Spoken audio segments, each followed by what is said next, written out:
AVV Nation, all of YouTube out there, what's going on? My name is Patrick France, Senior Instructor here at VectorVest, and we had some big news coming from Tesla here today, and that got me wondering. We haven't heard from the FAANG Plus stocks in quite some time, and could this news possibly lead to a great opportunity to add these stocks back into your portfolio? So come hang out with me as we dive into these stocks and see what's hot, what's not, and which ones you should be adding right now. And as always, to help us out, if you like today's video, make sure to subscribe to the channel if you're not already subscribed. Smash that like button to help us out with the YouTube algorithms, and let's jump right into it here today.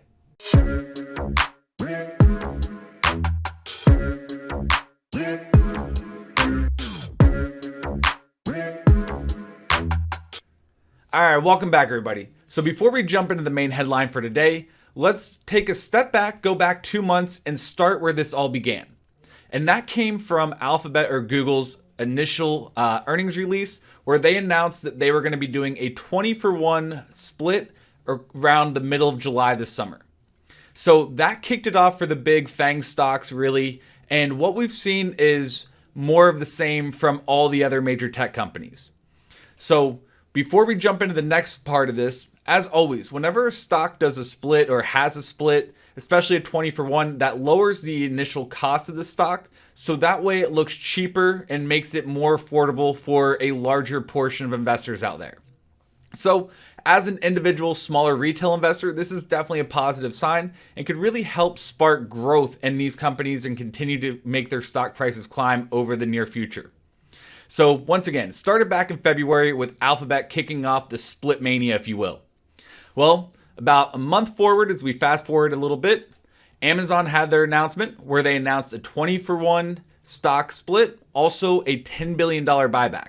And investors love buybacks because it increases the price of their stock, which makes shareholders more excited, also makes shareholders more wealthy. So yeah, Amazon, another big name. One thing to note, Amazon, will be the first stock split since 1999 that we've seen from Amazon, which is absolutely huge because Amazon's been mostly unaffordable for the average smaller retail investor out there. And then finally, the big news came here today with Tesla jumping big pre-market this morning and announcing another stock split here. But this one's going to be a little bit different. They're looking to do this as a dividend rather than just a typical split. What that means is for every share you hold, you will get paid, instead of a physical dollar amount, you'll get paid X amount of shares back into your account. So this is a great way to add new shares into people's personal accounts while also making the stock cheaper and more affordable for the smaller average retail investor out there. So seeing this news and seeing this pattern that we're noticing with all the major tech stocks got me wondering. FAANG stocks have really been the main lead in the decline over the last few months. So maybe this is the time to start looking at them and consider putting them back into our portfolio and getting the most out of them. So let's head over into the VectorVest 7 software as we break down the FAANG Plus stocks, which is about 10 of them, which we'll see here in a second, and see which ones are hot, which ones are not. Should you just be buying the FAANG index as a whole, or should you be cherry picking and finding the best ones to add to your portfolio right now? So let's jump right into the software. All right, so here's the list of the FAANG Plus stocks. If you're not familiar with it, the FAANG Plus is a basket of 10 stocks. Now, FAANG typically stands for Facebook, Apple, Amazon, Netflix, and Google. FAANG Plus also adds in Tesla, Nvidia, Baidu, and Twitter, also Alibaba as well. Now, as you can see, once we put these stocks into a basic watch list here in the VectorVest 7 software, it'll automatically bring the best performers to the top and the worst performers to the bottom. So what we're going to do is we're going to quickly go through some of the buy rated ones first and foremost, because that's really where we should be putting most of our time. And then we'll jump into the charts, break down what we see with those and see which ones you should be adding right now or which ones maybe you should be holding on for a little bit, keeping on your radar, but maybe not necessarily jumping on board quite yet. So starting off, Tesla, very popular name, big news here today, up almost 8% at the time of recording this. And as we can see, it has great long-term potential with the RV. It's less risky because it has solid fundamentals. Also, it's in a pretty strong uptrend currently. So therefore, its overall favorability is positive, has a buy rating, And just like Nvidia, another great company, you have great long-term potential with the RV, which shows the long-term potential of the stock. RS, which is showing the safety factor above 1, tells us it has less risk associated with it. Looking at the RT at 1.21 tells us it's in a pretty strong short-term uptrend. So yeah, overall this stock is favorable. Now, this is the beauty behind VectorVest. We make it simple so that way you have to spend less time managing your portfolio. All these indicators I've just been talking about, the RV, RS, RT, and VST, are cast on a scale of 0 to 2. To make it easy for you, all you have to remember is above 1 is good, below 1 is bad. So as we continue to scroll down here, the next one we're going to take a look at, Google. Looking at it, you have great long-term potential. You have less risk associated with it. You're in a slight uptrend, but really not the greatest uptrend currently, but we'll take a look at that in the graph in a second. Overall, the stock is definitely favorable for its strong fundamentals, but timing is something that we need to see improve. And looking at Apple, Apple here has great long-term potential. You have less risk associated with it. You're in a nice steady uptrend. Overall, stock's definitely favorable. So here below that, we get Facebook and also Netflix, two stocks that have had pretty abysmal earnings performance. Mainly Facebook because they lost a lot of money. They also had a decrease in subscribers recently in their last earnings report. And the money that they're losing isn't necessarily because they're just not able to sell ad revenue anymore. It's mainly due to the money that they're putting in to grow their metaverse and that platform currently. And then Netflix has been one that everybody's been worried about. Netflix is one that's actually been losing subscribers. And this is something everybody's been worried about, mainly due to the COVID lockdowns starting to go away. And that's because people are going out more rather than staying at home watching or binge watching Netflix all day anymore. So could see good potential later on, but right now we're definitely seeing it having a hard time getting back on track. And then we also have some Chinese companies with Alibaba, also Baidu, and then Twitter down here at the bottom has a hold rating right now, but as we can see, looking at the timing is below 1, telling us right now is not the time to be long in it. Now, whenever you're doing some rank analysis using VectorVest, once you check the RV and RS, the fundamental indicators, make sure those are where you want them to be. The next thing you want to focus on is relative timing, that short-term price trend of the individual stock. Now, if it's above 1, that tells us the short-term trend is up. Below 1 would tell us the short-term trend is down. Well, since we've been in decline for a while, we've seen a lot of stocks selling off, mainly these tech-heavy stocks, and timing is of the essence. As we've seen, the market's been rallying off of these most recent lows, and a lot of these tech stocks have been rallying along with it. But if it has an RT that's below 1, that tells us it's really not participating in this rally, and that brings us concerns. So therefore, those are going to be the ones we should probably avoid. So out of these, we have mainly Facebook and also Netflix, and last but not least, Twitter. So 3 out of 10, okay, 7 stocks are doing well and still moving higher, 3 stocks moving lower. As a basket, we take a look down here at the bottom, has good long-term potential, less risk as a whole, timing pretty close to 1, slightly lower. So we do want to see that RT pick up.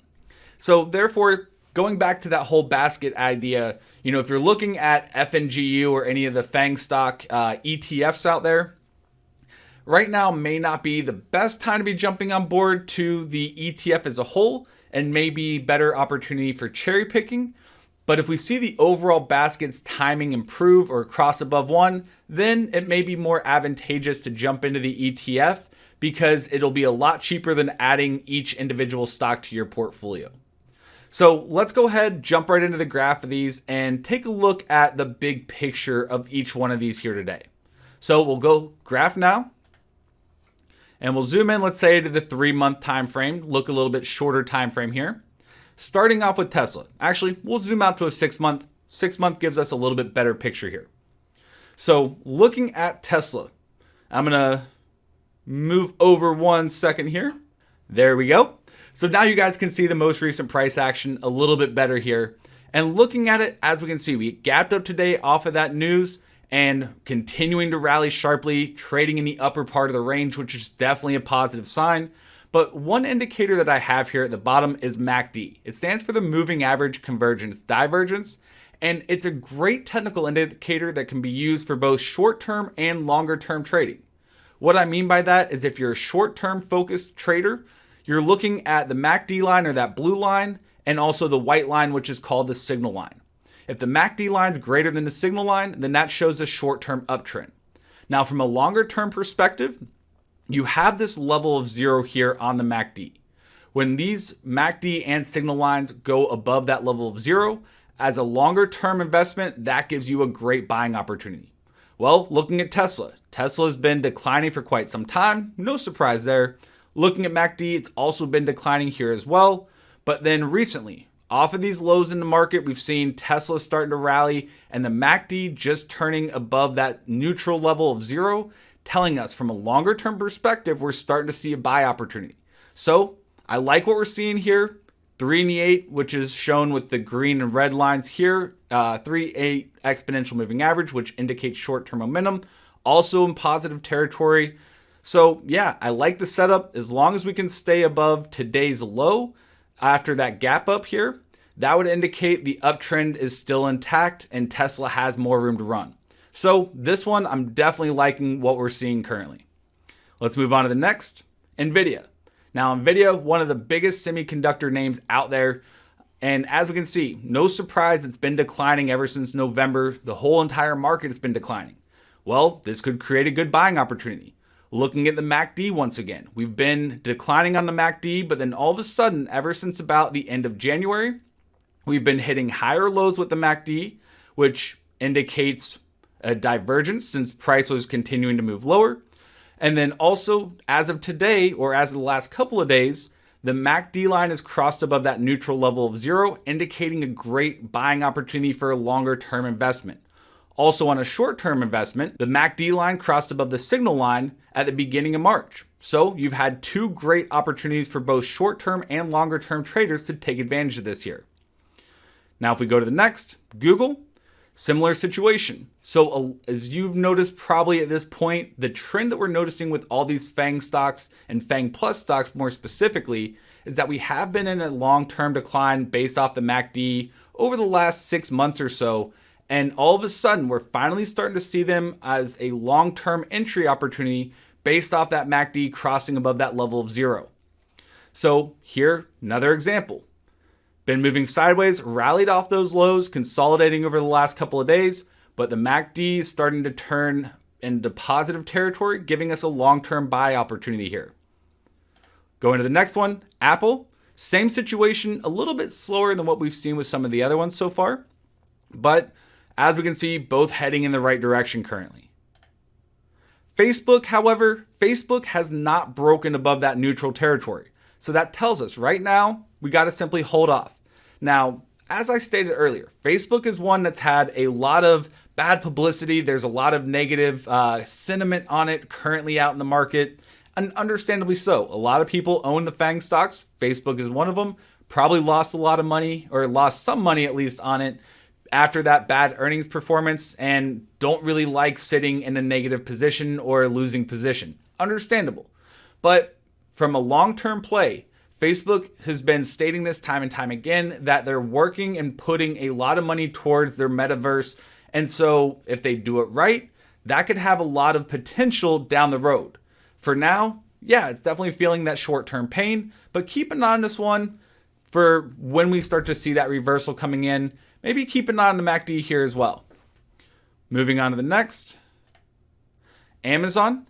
Amazon just turned positive on a long-term basis with the MACD just a couple of days ago. You can see it rallying sharply off of those lows as well, leading the markets higher. I read when I was going through this and doing some research on this, the FANG stocks account for about 17% of the S&P 500, or about $7.1 trillion in the market. That is a huge market cap, and therefore these are stocks that you need to pay attention to because they could have a major impact on the overall moves in the market as well. Regardless of whether you're just trading these or maybe you're trading the SPY or some of the other ETFs like the NASDAQ, these all have a major impact on those individual ETFs there. So looking at Netflix is one that hasn't really been continuing to pick up with the market. Seen a little bit of a rebound off the bottom, but overall still moving lower. Lower highs, lower lows. MACD is still a ways away from breaking above that neutral territory of 0, which would indicate a new uptrend being formed.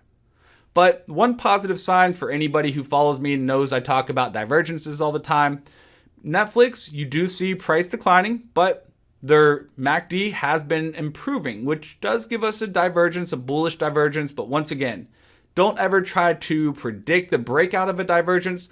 Wait until you actually see confirmation of that and then take advantage of it at that point. But for now, gonna be passing on this one. Baba's same situation. Been in a long-term decline.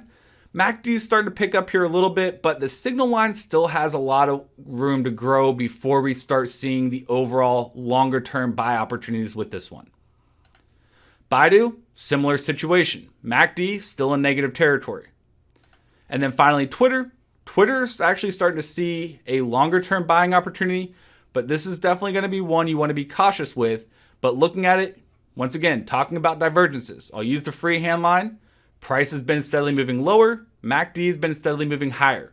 So maybe their charts are noticing something that we haven't seen headlines, trying to explain yet. So could be an interesting one flying under the radar to keep on our watch list. So that way we can take advantage of it if we can see more positive movement from it. So going through them, Twitter, maybe out of that list. Baidu, definitely not. Baba, definitely not. Netflix, no, not right now. Amazon, yeah, Amazon is a good one. Facebook, no. Apple, possibly. Give it a little bit more time to develop. Wait for that signal line to cross back above 0. Google, yes. Nvidia, yes. Tesla, definitely. So hopefully today has helped you gain some insight into what these stocks are showing, gain some insight on how you can really utilize not only the VectorVest system, but the rank analysis to help give you the best possible chances or probabilities for success in your own trading. And if you take advantage of these trades, good luck, make some money, and I can't wait to hear your success stories afterwards. So until next time, take care, adios, and toodles.